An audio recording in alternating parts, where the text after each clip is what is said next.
पाठ 18 दानी पेड़, भाषा भारती, कक्षा 4।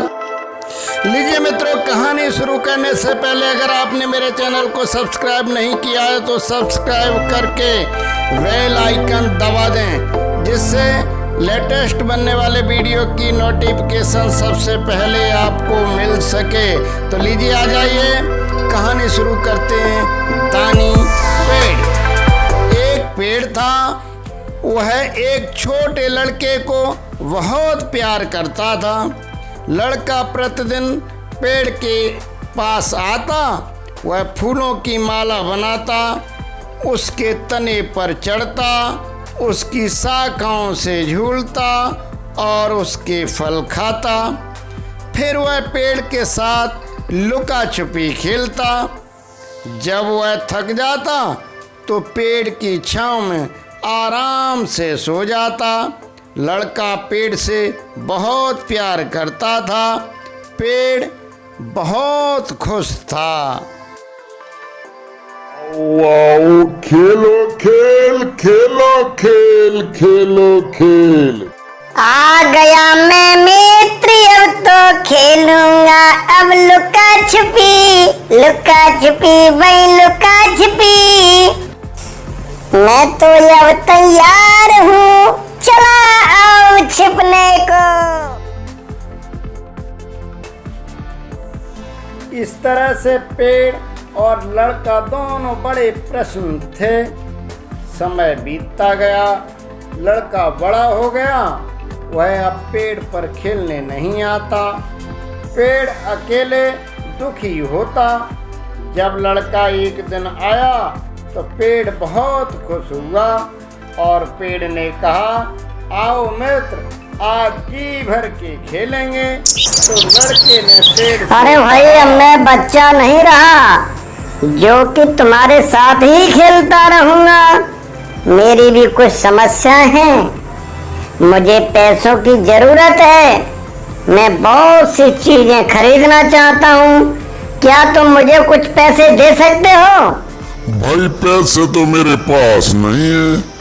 तुम मेरे फल देख रहे हो ना, इन्हें तोड़ लो और बाजार में जाकर बेच देना, उससे तुम्हें पैसे मिल जाएंगे। उन पैसों से ढेर सारी चीजें खरीद लेना।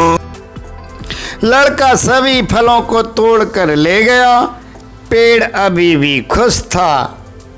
कई साल के बाद वह युवक फिर पेड़ के पास आया और पेड़ से बोला, मित्र, मेरी शादी होने वाली है, मुझे एक घर चाहिए, क्या तुम मुझे एक घर दे सकते हो? घर तो मेरे पास नहीं है, लेकिन तुम मेरी ये शाखाएं काट कर उनसे घर बना लो, और मेरे पास इसके अलावा घर बनाने के लिए कुछ नहीं है। युवक ने पेड़ की सभी शाखाओं को काट के घर बना लिया।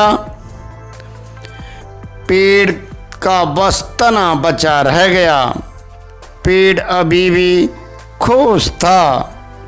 बहुत साल बीत गए।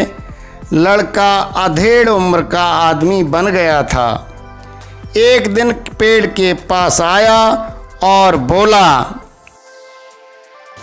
अरे भाई, तुम्हारे पास बैठने के लिए मेरे पास समय नहीं है। मुझे मछली पकड़ने के लिए एक नाव चाहिए, क्या तुम मुझे एक नाव दे सकते हो? नाव तो मेरे पास नहीं है मित्र, मेरा तना बचा है, उसे काट कर नाव बना लो, और इसके अलावा मेरे पास कुछ नहीं है। आदमी ने पेड़ के तने को काट कर नाव बनाई। पेड़ अब भी खुश था। पेड़ का अब केवल ठूंठ बचा था। इस तरह कई साल बीत गए। एक दिन एक बूढ़ा आदमी पेड़ के ठूंठ के पास आया। पेड़ ने उसे फौरन पहचान लिया। यह वही छोटा लड़का था। पेड़ उसे देखकर बहुत खुश हुआ। उससे खुशी के मारे बोलते नहीं बना।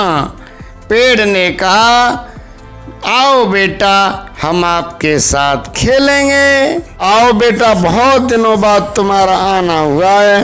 बेटा, मैं तुम्हें कुछ देना चाहता था, परंतु अब मेरे पास बचा ही क्या है। मेरे फल नहीं बचे जिन्हें तुम खा सको, मेरी शाखाएं नहीं रही जिनसे तुम लटक सको, झूल सको, मेरा तना भी नहीं बचा जिस पर तुम चढ़ सको। बताओ, मैं तुम्हें क्या दूं, मेरी समझ में नहीं आ रहा है। तुम देख रहे हो मेरी हालत, मेरे सब दांत गिर चुके हैं। अब मैं फल नहीं चबा सकता। अब मेरी उम्र शाखाओं पर झूलने की नहीं रही। तने पर चढ़ने का दम अब मुझ में नहीं रहा। मैं बहुत थक चुका हूँ। मुझे बस आराम से बैठने और सुस्ताने के लिए एक जगह चाहिए, और इसके अलावा मुझे कुछ नहीं चाहिए अब। तो फिर आओ दोस्त, और मेरे ठूंठ पर बैठ जाइए, जिससे तुम्हें भी आराम मिलेगा और मुझे भी शांति मिलेगी। तो आइए, शांति से मेरे ठूंठ पर बैठ जाइए। तो प्यारे बच्चों, कैसी लगी कहानी? पेड़ हमारे जीवन के लिए कितने महत्वपूर्ण हैं। पेड़ हमें सदा कुछ न कुछ देते ही रहते हैं, इसलिए हमें पेड़ लगाना चाहिए। सभी मित्रों से पेड़ लगाने का आग्रह करना चाहिए। पेड़ हमारे दैनिक जीवन के लिए बहुत उपयोगी हैं। धन्यवाद मित्रों।